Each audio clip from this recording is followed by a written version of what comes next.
Hello and welcome. We have a special guest today and a new location unlocked.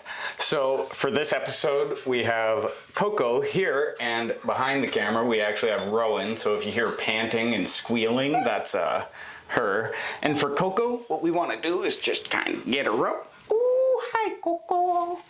And give her a toss. And she just absolutely loves it. You can see she's all playful and feisty. Come here, Coco. Ooh. Ooh. And we've been playing this game for quite a while.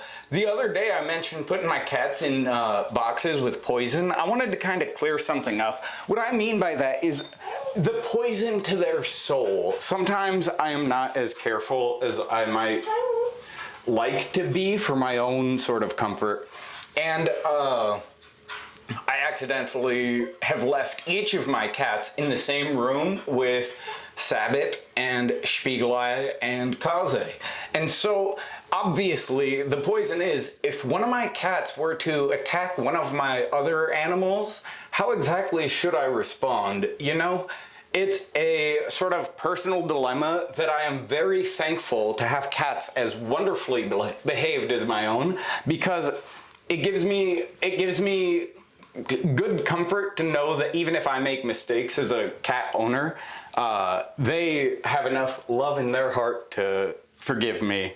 And again, Coco here gets to do little backflips and show off for us. Isn't that right, Coco?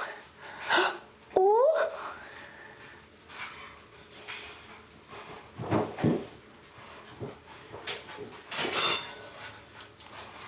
Rowan's scaring her. Oh, and we got Palantir coming in too for a little visit. He is not a fan of backflips. If you'll remember, he actually had a broken leg back in the day, so I have not played that game with him. Okay, and Coco going up and getting a sniff of Palantir. But, okay. They've actually become quite the friends over the time that I've had them. Oh, they're having a little wrestling match for us.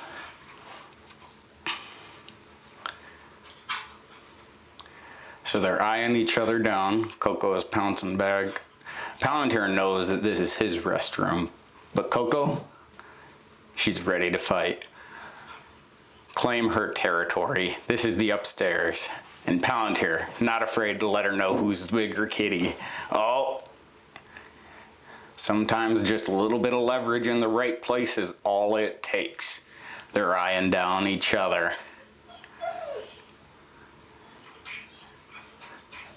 This actually wasn't part of the show. Oh goodness me. They're just playing.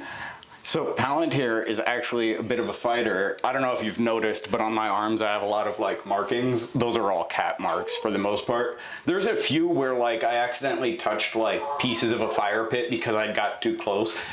I don't know if I've mentioned, but you know how like sometimes you just stare into the fire and like ponder. There's something very primitive about it, and it's comforting to sort of like, I don't know, we put that fire there, like, and it's just a good place to be. But there was this one time where Palantir was up on the windowsill, and while he was up there, he had made a makeshift hammock between the curtain and the window and the headrest. So where he would come down, the headrest would then tilt against the windowsill, and it would make a little hammock perfect for him to fit in. And he would sleep there. And I was on night shift. And one afternoon, I awoke to a cat's paw scraping down my left eye. If you look closely, you might be able to see the missing part of my eyebrow. But the point is, it was challenging in those moments of sort of like, you don't know what's happening as you wake up, to then realize, oh, hey, it's okay. Because Palantir is just such a good kitty. And Coco, can you come here? No, Palantir will though. Anyway. I tried to let her know we were going to film this video. I didn't Palantir sometimes eavesdrops on Coco and mine's like plans because he's jealous. So Shetler is like my day kitty. He'll sleep at the foot of my ottoman. So when I have my feet kicked up, he's down there chilling out. And then when I sleep at night, Palantir sleeps at the foot of my bed.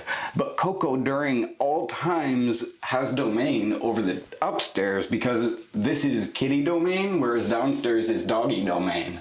Now, Palantir and Shetler can brave doggy domain, but Coco is still of a size where she's not quite able to defend herself.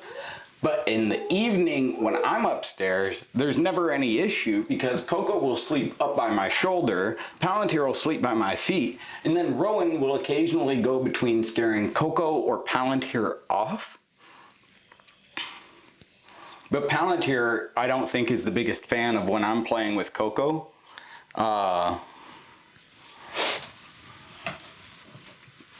Because he likes to get attention too.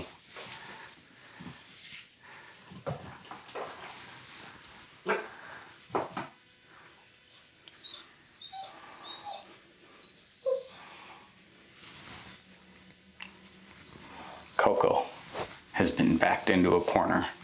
Palantir stares her down, ready to strike. She winds up for the twist.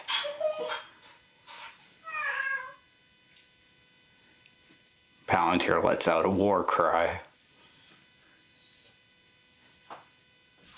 Coco does a little flippy.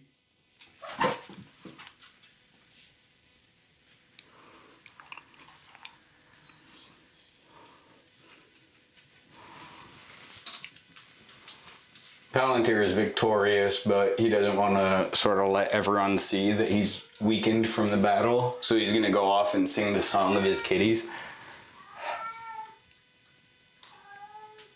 Yes, Palantir. I'm giving her a flip.